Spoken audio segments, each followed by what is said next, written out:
Welcome back, everyone, to another edition of Insightful Principles. Very excited to get this conversation started today.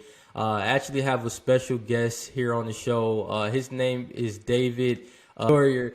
And David, he definitely has a lot of great expertise when it comes to public speaking. He's actually a public speaking coach where he works with trainers, facilitators, sales professionals, and other presenters that struggle with engaging and having an impact with their audiences.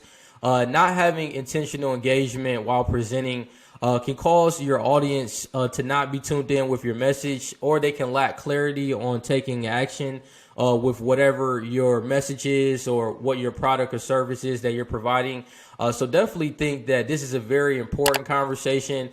And, David is really going to share some of his background, what he's learned in his industry, being able to coach people when it comes to public speaking.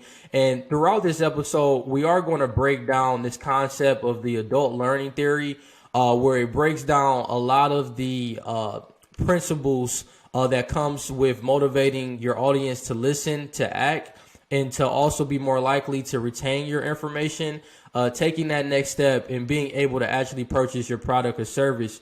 So with that being said, David, I'm glad that you're here on the show today. How's it going? It's going great. Thank you, Kevin, for inviting me to be a part of your podcast. Thanks so much. Oh, of course, David. I just appreciate you taking the time to chat here with me this morning. But to get things started here, can you kind of just share your background and what led to you wanting to get into the industry that you're in right now when it comes to public speaking?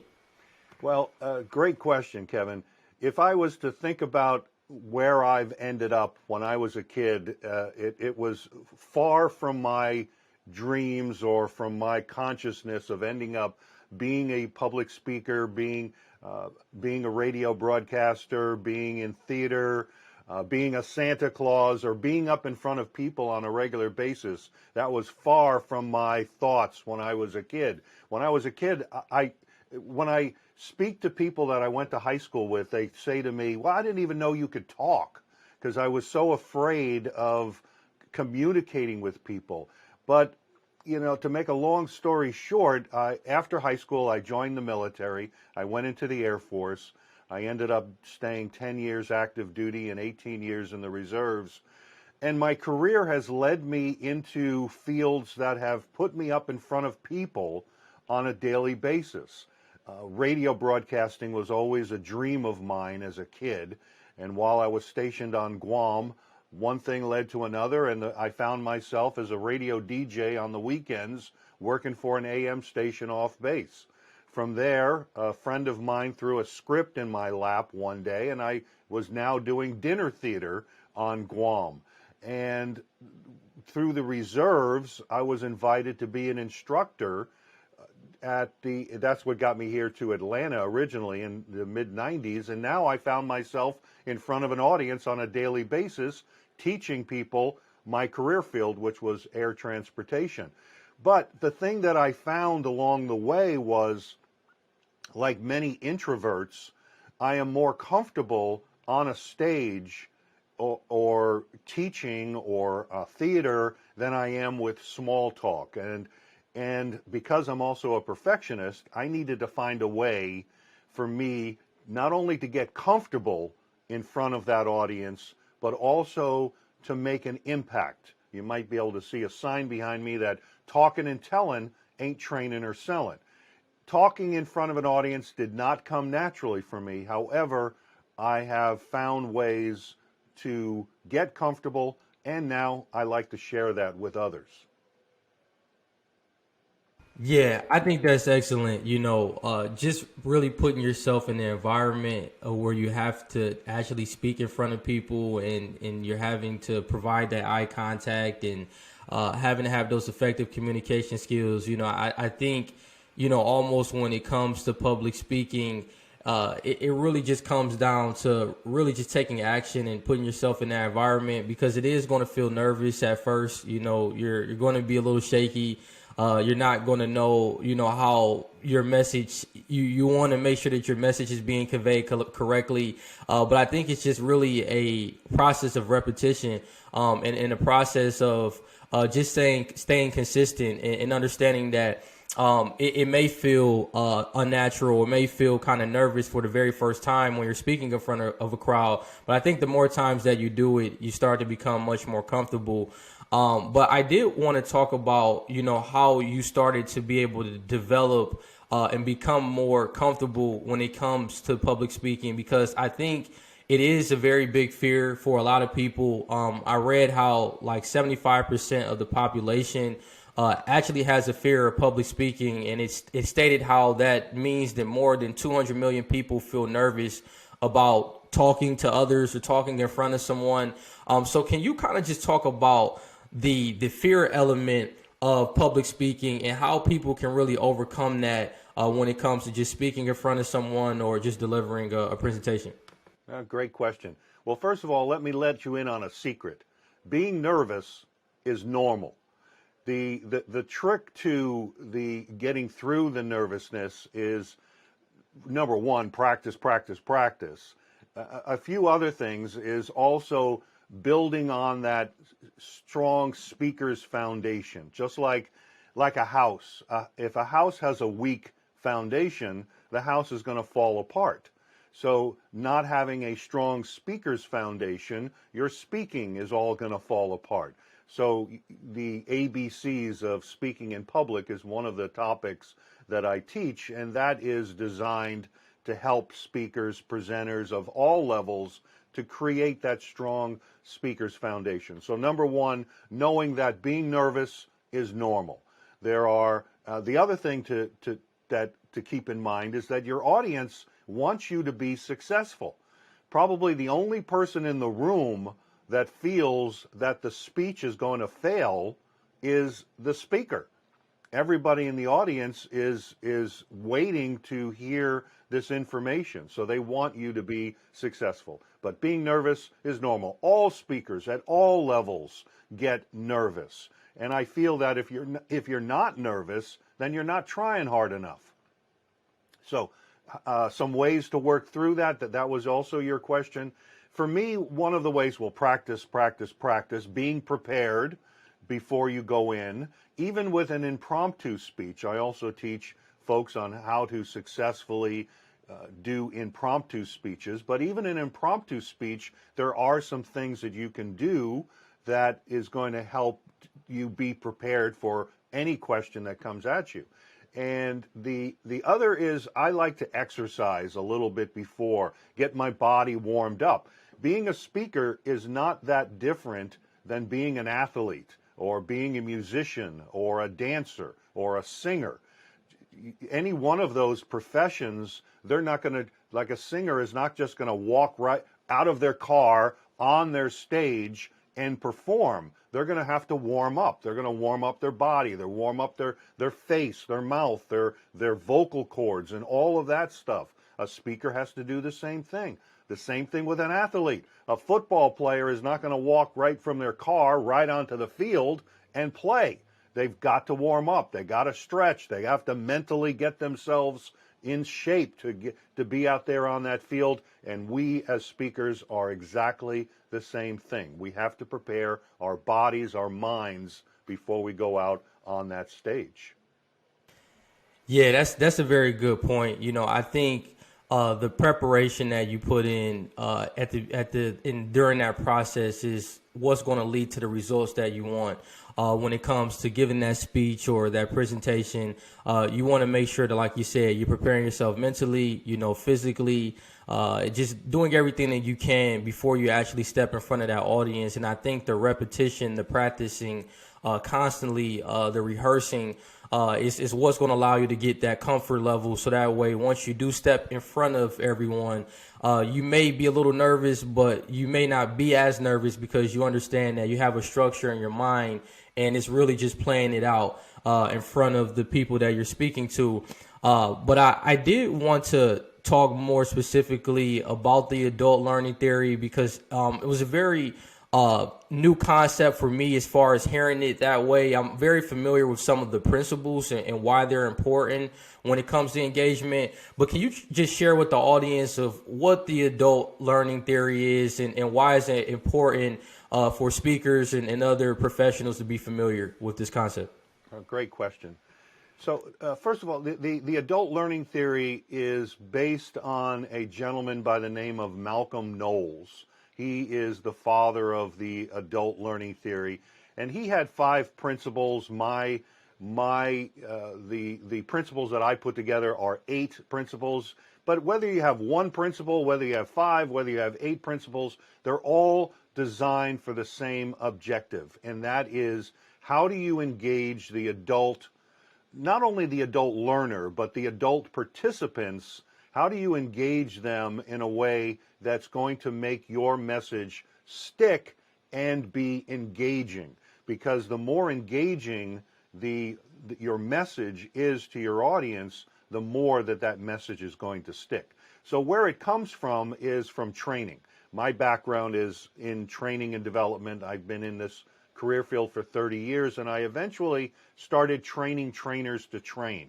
And this was at one of the foundational pieces that I used to train trainers, because as a trainer, it's my job to not only convey the message or information or new process or new product or whatever it is to my audience, but I need to convey it in a way that's going to stick, because my audience, as a trainer, they need to now go back to their desk, and then they need to apply this new information immediately. So I just can't talk to them and hope that they get it.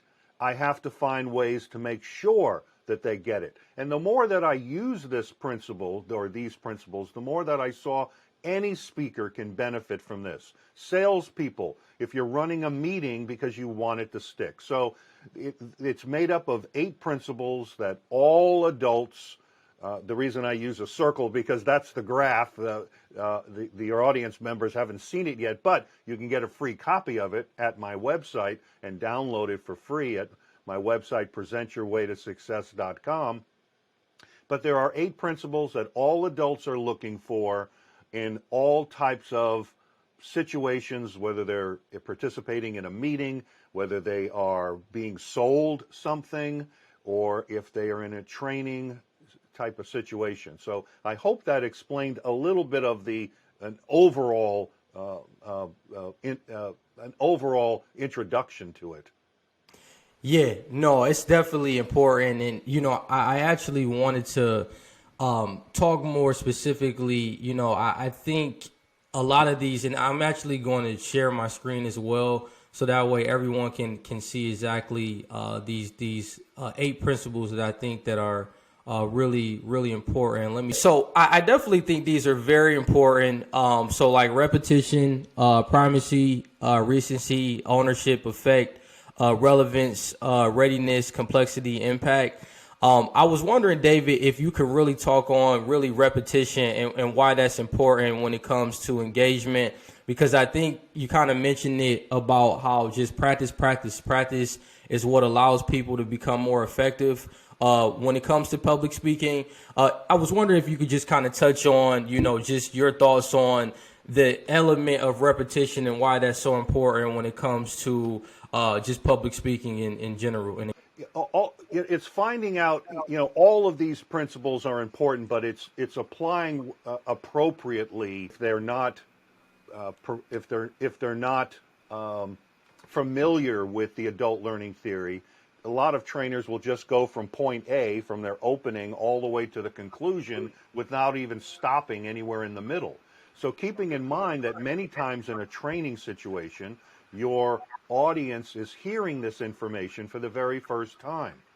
So it's now the delivering that information in smaller chunks, having a short review. Now that we've covered topic A, now that we've looked at the principle of repetition, and we've learned these things from the principle of repetition, and we've learned why the principle of repetition is important, let's now move on to the next piece, the principle of primacy and recency. So using that, because adults are going to remember primacy and recency is dealing with impactful firsts and lasts. So if there is, people will remember something that was their first, their first apartment, or their first car, or their first day at college. They'll remember that first day. Like me, I'll never forget my first day in the military. Uh, Mhm.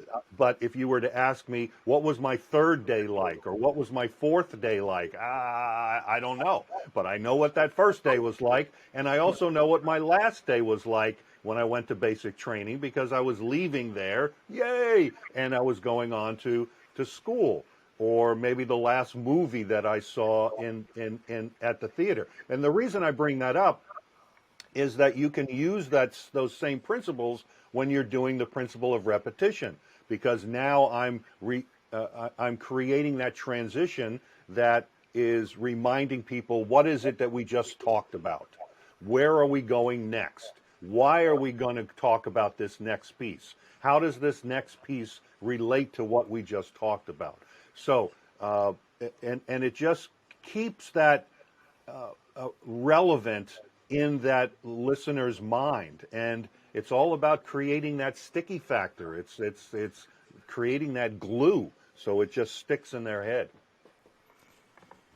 Yeah, that's a really good point. I definitely think, it kind of reminds me of the phrase that talks about, you lose what you don't use, and how, it's kind of the same way of when it comes to retaining information. And, I think you have to constantly practice, you have to constantly review, and to be able to look at ways of just the preparation elements that comes into being able to prepare for a speech. And I definitely think you're right about that, how we really recall the first things that we've done, whether, like you said, the first time being in college, or the first time, the going on a date, or wherever you particularly enjoy. So I definitely think that's a very important aspect. And I'm interested to know, based on your experiences, what do you think people struggle with the most when you are explaining, this adult learning theory, and how to use this approach when it comes to speaking? What do you tend to see people struggle with, the most?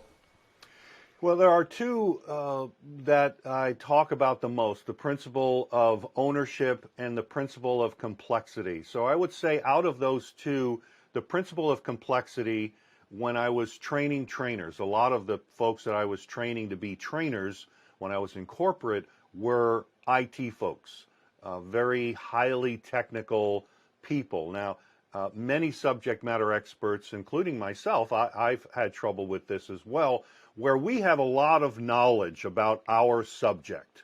And many times we can go into an audience and overwhelm them with with information, information overload. Sometimes I call it vomiting information to the audience.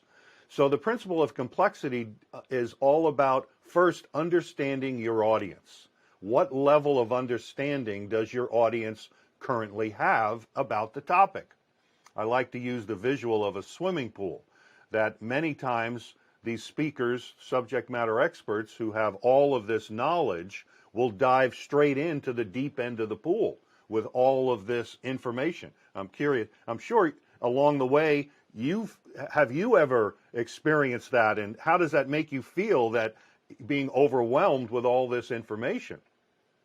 Yeah, it's a lot. Yeah, I agree. I think you can be overwhelmed sometimes. If I've been involved, when I've actually went to hear someone speak, and with just information overload, and then you see the other side of it, where some people, is easier examples. They kind of progressively increase the complexity of the conversation. So I've seen it from both angles, but I do agree. You can be overwhelmed sometimes when it's just nothing but information. Yeah, and you brought up a great point. Is slowly of well, when I use that visual of the swimming pool, that the speaker dove into the deep end, but your audience is over there at the shallow end, and maybe some of your audience isn't even in the pool yet. They haven't even put on their swimming trunks yet. So you have to first evaluate where they are. But like you said, you've got to take it from of giving it to them in little bites and slowly bringing them along with the information and bringing them with you down there to the deep end of the pool. If not, you're going to drown your audience. And once you start drowning them, you're going to lose them. They're going to be on their phones. They're going to be wanting to go to the restrooms or whatever else. So, and there are ways to understand your audience. And one of them is, if you can conduct a survey beforehand to understand what their knowledge is. You can talk to the person who's hired you or who has invited you to speak. You can ask that individual, what is the makeup of the audience? Why do they want me to speak on this topic? What problems are they facing with this topic? You can also do a kind of a survey, an impromptu survey at the beginning of your presentation. How many people here are nervous when you speak in front of an audience? How many people here understand the adult learning theory? Now, if I get everybody raising their hand when they say that they get nervous, now I know how to adjust my speech. If nobody raises their hand, well, first of all, I'm going to think that, they're not really telling the truth. But it may give me an indication that I am speaking to people that have been up in front of people on a regular basis, and so on. So whatever the topic is, do an impromptu survey beforehand. And you can also use that to help you work through your nervousness. That one of the tips that I give folks is ask a question first. Here, it could be that survey question, because once you throw that question out to the audience, now the focus comes off of you for a few moments. You're gauging your audience. You now have a few extra minutes or moments to get settled in on stage. You can also create a follow-up question as well. So if it was, who here knows the adult learning theory? Well, and Kevin raises his hand. Well, Kevin, what is it about the adult learning theory that you use in your speaking? So now it even gives me more time to work through that nervousness in front of the stage. Yeah, that's that's really good. Yeah, I definitely think starting off with asking questions, that kind of gets people warmed up and it gets them more engaged and like you said, preventing them from not tuning out. I would be curious to know, what are some of the ways or strategies to help keeping the audience engaged, keeping them, captivated. What are some things you can do, whether it's through nonverbal, communication? I know I read like eye contact, a lot of those ABCs that talks about a lot of the 5 core communication skills. What are some strategies that you really talk to when you're working with your clients on how they can be able to gauge a little bit more effectively when they're speaking in front of an audience? Well, that's a great question. So there are top 3 items that whenever asked of what makes a great presentation, what makes a great engaging presentation, the number one is something I just talked about, is knowing your audience. Because if you're speaking to an audience and it's not the right topic for them, or if it's over their head, then you're going to lose your audience and it's not going to be engaging. Number one, know your audience. Number 2 is to incorporate stories. We love stories. The theater of the mind. That is something that comes from when I first started in radio, even before radio. That if you can think back when you're listening to your favorite radio station, your favorite DJ on the radio station, even commercials, that many times you might even visualize what that person looks like because they sound a certain way. A commercial has maybe a couple of different voices. They're talking about an item of some sort. Maybe you hear some sound effects in the background and it develops that little movie in your mind. So that's that theater of the mind. It's the same thing with a speaker that is creating relevant stories that are that we can visualize in our heads, or even impactful enough to bring up emotions within us. That's another form of engagement. So know your audience using stories that are impactful as well as relevant to your audience. And the third is to create a conclusion.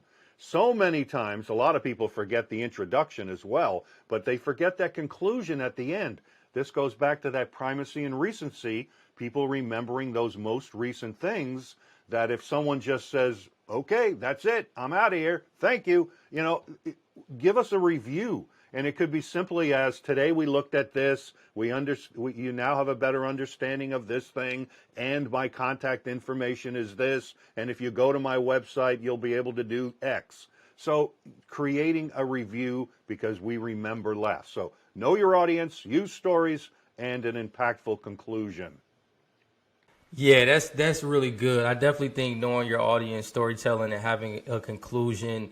I like how when I looked at a lot of your just a lot of the different resources that you have available online that you sent to me.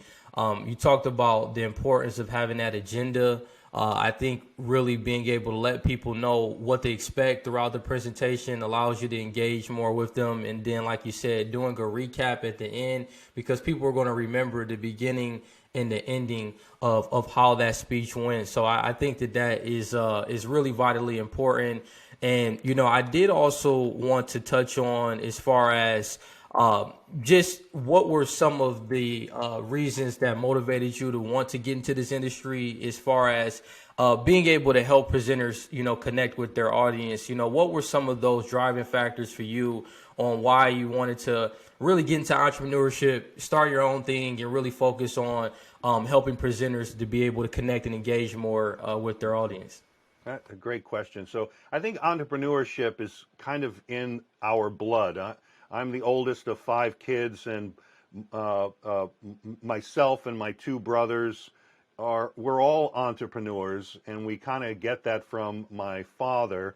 My twin sisters, who are the youngest, they have that entrepreneurial kind of mindset. However, they do work for companies. So I think that was ingrained in me from a young age.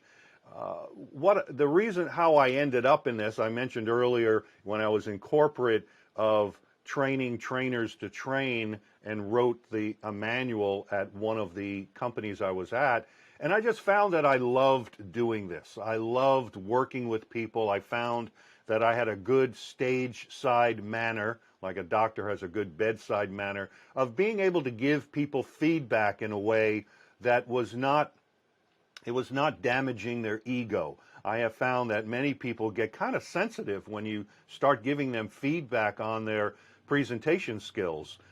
You mentioned earlier about why people get nervous. I think that one of the things, when we're up in front of an audience and it's just me or one person up in front of an audience, it's kind of like standing in front of them naked, and you're so vulnerable up there. And if I make a mistake, everybody's going to see it, and this, that, and everything else. So I felt that, and the other, how I ended up in this was, I've been a part of Toastmasters for on and off for about 30 years, and I found that people were coming up and asking me to mentor them.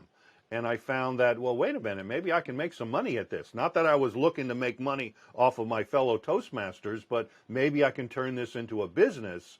And it was a side hustle for about 5 years. I left corporate last year, and now it is my full-time business. So I just love doing this. Many coaches will say that they do leadership and this type of coaching and that type of coaching. Well, what about presentations? Oh, yeah, I can do that too. But this is my only thing, and I feel that I'm good at it. Yeah, that's amazing. I definitely think having the entrepreneurship mindset, even if you are working a 9 to 5, you can still build out your ideas outside of work. And then, kind of like similar to what you did, David, after a while, after 5 years, you realized it was something that you wanted to pursue full time, and you really take that leap of faith. So that's just amazing to see the growth. And I would love to want to know, as far as the clients that you work with, do you have any stories as far as someone that maybe was struggling with public speaking, and what were some of the advice that you were able to provide to them that they were able to implement that allowed them to be able to get to the next level? It's always good to kind of hear the examples and see, how the value is actually being displayed when you're working with a client. But do you have like any examples of some of those experiences? And if you could share those, I think that would be great to kind of get some more insight. Well, great question. I'm going through my mind trying to find one of them. I guess I'll use the example of a young lady that I was working with just last night. She's in the IT business. She's now been moved into a leadership role and was struggling to communicate her message to her audience, which were her peers in meetings. We talked last night about a meeting that she was going to have today with with the C-suite and with marketing, but she was struggling to convey her message in a way that was going to be memorable. Yes, she was also working through some nervousness. So what we were doing, using the adult learning theory, was recrafting her message in a way that she was going to be delivering all of this information about her software product to people that were not software developers. So she had to do it in a way that used stories, that gave baby steps into the what is this product, why do we need it, how do we promote it properly, who are the people who use it, why do they use it, what problems does this software solve, versus just diving straight into that deep end of the pool with all of this technical mumbo jumbo. So this is the second time that I've helped her through this. The first time she came back to me and said, wow, everybody understood what it is I was trying to say, because her first rendition of that speech was diving straight into the deep end of the pool. I also worked recently with an executive who was recently promoted to be the president of an organization. Same type of thing. You know, he told me, he said, I've been in this business for 28 years and just recently promoted from vice president to president, and I'm going to tell you something, David, that I've never told anybody else. I'm scared to death of speaking in public. So I gave him some advice on how to handle this first meeting as the president of this company, and he emailed back and said, wow, it worked really well. And I think the biggest thing is knowing that your audience wants you to be successful. You're the only one that thinks that this is going to fail. That's the only person in the room. So I think that once people understand that and really can hear that, that takes a lot of the anxiety away. Yeah, I think that's a very good point, and I think it could relate to just taking ownership, as far as, just holding yourself accountable up there and realizing that even if you do make mistakes, don't beat yourself down, just understand that you have to continue to have that positive mindset, and, things will work out. But I do think that's a very important aspect that you're talking to. And, I did also want to just get your thoughts as far as the way about telling stories when you're in front of an audience, because a while ago I had on a guest. Her name is Deidre Van Ness, and she actually is a public speaking coach as well.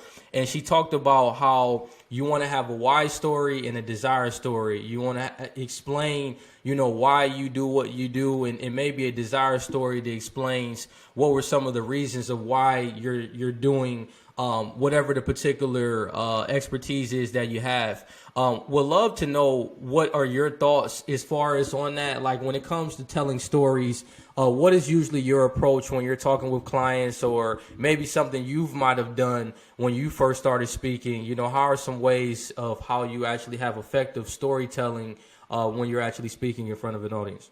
Oh, great question. So there's two things about the stories that I'd like to share, and one of them, many of the folks that I work with are business owners, and the types of stories that they should be telling are success stories with their clients. And these stories should be made up of three pieces. What was the problem that this client was facing? What solution were you able to provide? And then what was the outcome? Another thing to remember about that story is to keep it short, of not having to go into lots and lots of details. I can't tell you how many times I've seen someone tell a story. Well, last week I was working with Tom. Well, wait a minute. It wasn't last week. It was, it was 2 weeks ago. 2 weeks ago I was working with Tom. No, it wasn't Tom. It was David. We don't need to have all of that information. You're not a politician, so you're not going to be fact checked. So you don't have to go into that level of detail. But keep it short. What was the problem? What was the solution? And finally, what was the outcome? Now, another piece, along with telling stories, along with what this young lady shared with you, is yes, those are important. But what I find that's also important is adding some color to those stories. Someone just saying, I went to the store yesterday, I bought a loaf of bread, and I came home and I made myself a sandwich. Okay. Yesterday, I found the keys to the car. I got into the car, and along the way, I saw this beautiful parade along the way. So all of these colors on my way to the store. When I got to the store, I saw all of these people, the smells of the bakery, the smells of the chicken that's being cooked at the deli department, and just wafting through the entire place. By adding that color to your presentation or to your story, now that brings us in. I met my aunt yesterday and we went to lunch. Well, tell us about your aunt. I love my aunt. Every time that I see her, she's always wearing these new dresses. Today, she's wearing this beautiful pink floral dress. And the perfume that she had on, boy, I've never smelled anything that was so great. It smelled like this or it smelled like that. So adding that color to your story, painting that picture with words.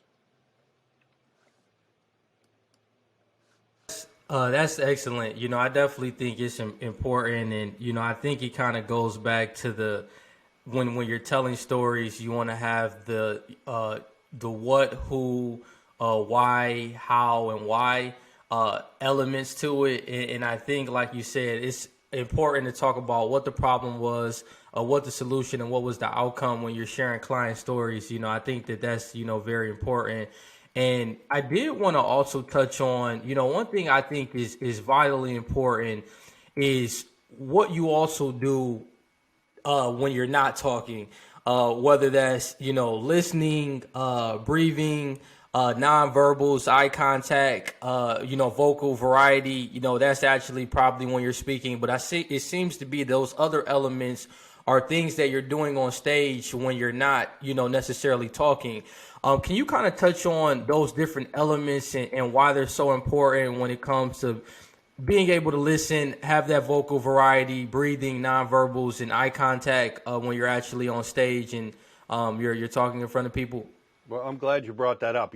What you've just mentioned is coming from the ABCs of speaking in public. A is understanding your agenda, B, beliefs, and C, those 5 core communication skills which you just mentioned.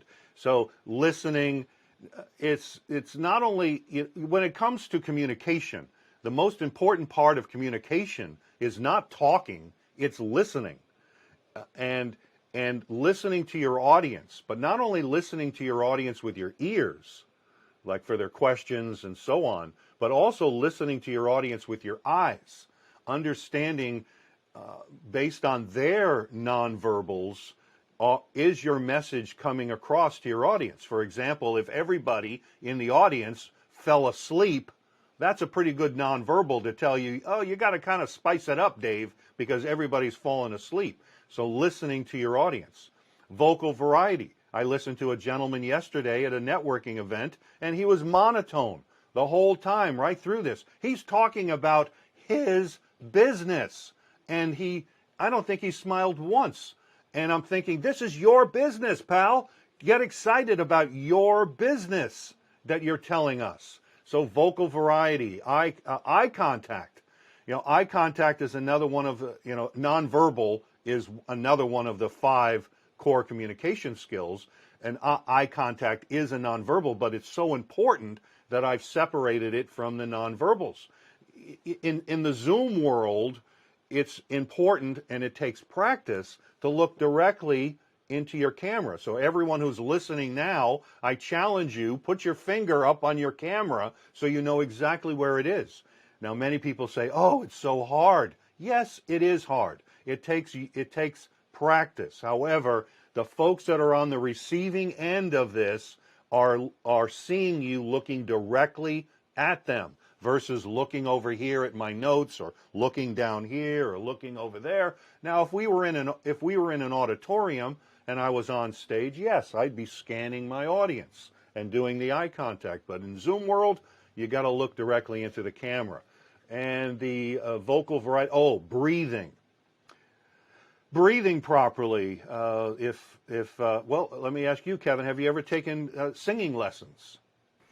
No, I never taken singing lessons. And I that's wish fine. I could. I wish I It, could. and that's fine that you haven't, but any audience member who's taken any singing lessons will learn from the very beginning. The first thing you're learning is how to breathe properly from your diaphragm and why that's so important. And the only way that you're going to be able to breathe properly from the diaphragm is you have to have worked through the nervousness. Because if you're nervous, it's all going to be up here in your chest. You're not going to be able to move your arms properly. So to breathe properly, moving your arms naturally, breathing from that diaphragm, it helps to project your voice. It gives you more air. And if you don't breathe, well, you're going to be dead. So you got to breathe properly. Yeah, those five core communication skills, just the ABCs, like you said, the agenda, the beliefs, and then the five core skills that we're talking about with communication. Is so important. And one thing that I struggle with myself is eye contact.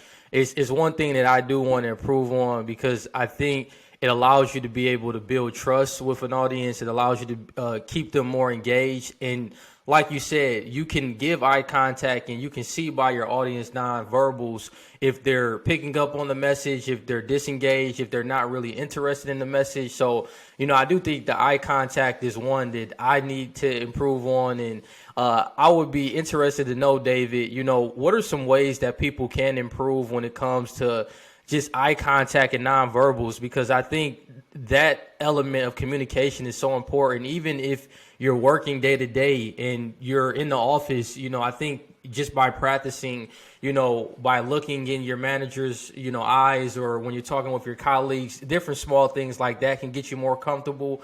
But I would be interested to know, like, what are some ways people can actually improve upon this skill set when it comes to just, communication? Well, great question. So let's first start off with the Zoom world. And number one is your camera placement. I have purchased a camera called Center Cam, which allows me to adjust it however I want to on my monitor, up and down, and I have it about a quarter to halfway down on the monitor. So now when I'm looking into my camera, I can somewhat see the audience. Whereas if it was at the top of my screen, now everybody is much lower. So by having your camera placed properly, that can help. The other thing is knowing that in the Zoom world, there are going to be times where you have to look away. You may have to look at a document that's on another monitor, or look down at your notes at times. But at minimum, I would say that during your introduction, during your conclusion, when you're asking questions of your audience, when you're answering questions of your audience, that you're looking directly into the camera, so you're looking directly at your audience. Now, if you are in a live event, looking directly in people's eyes is a little uncomfortable. So you could look at the tip of their nose, you could look at their forehead, depending on the distance you are from your audience. Your audience isn't going to be able to tell that you're looking at their nose or at their forehead. The same with your manager, who's sitting on the other side of the desk looking into their forehead. Because, I'm glad you brought that up about the manager, because yes, the lack of eye contact can certainly show the lack of confidence. So if you're in there with your manager and you're giving your report, or you're asking for a raise, and you're asking, well, I'd really like to have a raise because I think I'm doing a much better job than Tom is, and you never look at the guy in the eyes, that's not going to show that confidence. So eye contact, very important, and it takes practice. Yeah, It's one that I definitely am working on. I think it does take practice, and I think you have to just be comfortable with being uncomfortable. Even being in large settings before speaking in front of people, it is uncomfortable. But I think you want to lean into that uncomfort because it's going to allow you to be able to get on the other side, and it becomes more natural over time. But it's just something that I think everyone struggles with, and one thing that is good to work on. But as we're coming to a close here, David, it would be great if you can share like any resources or tools that can help individuals with improving their public speaking skills. Whether it was maybe some things that you utilized when you first got into public speaking, or even if people can learn more about a lot of the services that you provide. But what are some of those resources and tools that people can actually get started on becoming better as a public speaker? Great question. Well, there are a ton of books out there to help people with public speaking. And I'd like to say that, yes, with me, it's yes, public speaking, but I'm more of a presentation skills coach, and working with them to craft, not only to work through the stage fright and stage presence, but also working with them to help craft their presentation, either from scratch or to review what they currently have. Because what my shtick is all about creating more engagement in a presentation. So where can you go to practice? Well, one is you can reach out to me on my website. I offer a free 30-minute consultation, no selling. If you feel that you want to take this to another level, we'll talk about it, and I'll design a program specifically for you on and also for your budget as well. Toastmasters, Toastmasters, Toastmasters. This is one of the best places. Yes, there's Dale Carnegie and there's other online courses and so on, but Toastmasters for me has been a way where I can get up in front of an audience on a weekly basis, and I can make a presentation. There are many ways within a Toastmasters meeting that you can be speaking, whether you're one of the evaluators, or you're the table topics or impromptu speaking master, or the Toastmaster of the day. It is one of the most inexpensive ways to be able to practice the craft of public speaking. I feel that finding a good mentor, depending on what your goals are, finding a good coach is all going to help you, but it gives you that opportunity to speak quite often.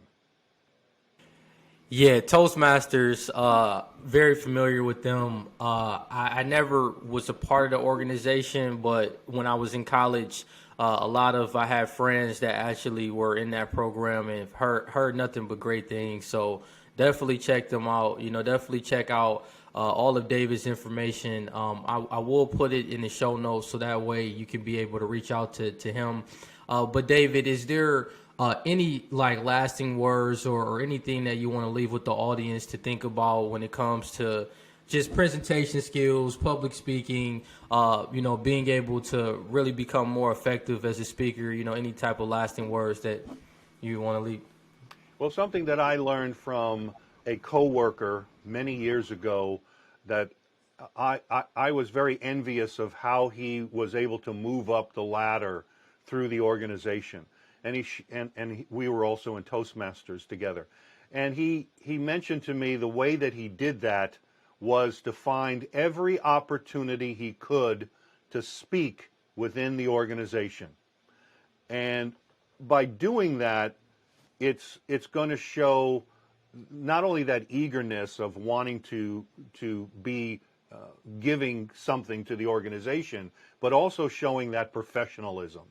And because people are going to notice that when it comes time to promote somebody, they're going to evaluate many things. And I think if education was equal between two individuals, if time on the job was equal between two individuals, their job knowledge was equal, but one person was more proficient at speaking in front of groups of people versus the other, I think that person is going to be looked upon more favorably than the other.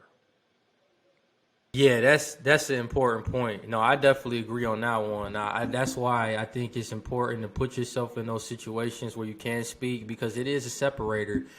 Just because of not many people wanting to put themselves in that type of environment. So I definitely think definitely really strive for those opportunities. Look at it as a way to be able to get better as a communicator. And, David, just one of the last things, it would be great if you could also share how people can connect with you on social media. I know you're on LinkedIn, but how can people, if you could provide like your email or your social media, just so the people that are watching, they could be familiar with, how to, reach out. Great question. So, two great places. One is my website, presentyourwaytosuccess.com. And the other is my LinkedIn profile, David Doerrier, Doerrier. I should be the only Doerrier. You may find my sisters and my brother on there, but if you find another David Doerrier, let me know, because I don't think there's another one on there. So I'm always posting. I post on a weekly or daily basis on different presentation skills. Today is all about the how to discover the topic to talk about, but every day I post something about presentation skills. So find me on LinkedIn. Love to connect with you. And if you tell me that you viewed this podcast today with Kevin and Insightful Principles, I'll even give you a free 45-minute coaching session. So just reach out. Thanks so much for that, David. Definitely the listeners and the viewers will appreciate that. And I will, everyone, I'm going to put his contact information as well as his website and his LinkedIn information in the show notes, and also of his consultation. So that way, if you are definitely interested in wanting learning how to become more effective and being able to engage more with your audience as a presenter, as even, a speaker that may actually be doing public speaking, definitely reach out to David. He's a solid guy. And, David, I want to tell you thank you so much for talking with me this morning. I really enjoy your expertise, and I enjoyed this conversation as well. All right. Thank you, Kevin. Have a great day. No problem. Thank you, everyone, for tuning in to another episode, and I hope you have a great day.